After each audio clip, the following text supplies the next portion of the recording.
Bus కలిసాను ఏమైంది? నేను complaint కూడా చేయను అని చెప్తారు. ఒరే జగనే మేలురా, బస్సులు నిలబెట్టించినాడు. మీ బీజేపీ గవర్నమెంట్ లో బస్సులు తగలబెట్టారు. అంతకన్నా నీచగా ఉందారా?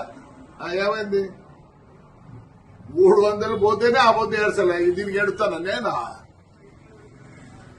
అదే కొంచెం అనకూడదు. నేను తప్పు, వాళ్ళు చాలా మంచోళ్ళు.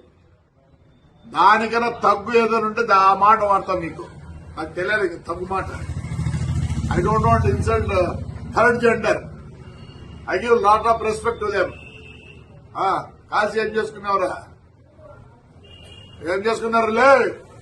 పీకినారా? జగన్ రెడ్డి మేలు కదా మంచోడు. జగన్ రెడ్డి మేలు కదా మంచోడు. నా బస్సు కారిపోలేదే, బస్సు నిలబెట్టించినట్టు. నిలబెడితే ఆ పొద్దు 10 లక్షలు పోయేది, ఇప్పుడు 6 లక్షలు పోతుంది. మీరు చేతగాని నాకు కొడకల్లారా, చేతగాని నాకు కొడకల్లారా అంటారా? ఏపిస్తారా? మళ్ళీ ఇంకో బస్సు కాస్తారా? కలిసిపో. వరుసగా పెట్టినాడు. నేనే భయపడతాను అనుకుంటున్నారా? సిగ్గులే నా కొడకల్లారా. ఏం చేస్తారా? బస్సు కాల్చా అయిపోయింది. ఏమైంది? వస్తుంది రిలే. అదే మా డ్రైవర్కి చిన్న, ఎందుకంటే కోర్టులో ఉంది. జనవరికి వస్తే నేను మామూలుగా పాత బస్సులు 10 లక్షలు అయితే వాళ్ళు 5 లక్షలు ఇస్తా అంటే, ఎందుకంటే ఇన్నేళ్ళు నాకు పని చేసినారండి. ఒక జీవితం నాశనం చేసినారు.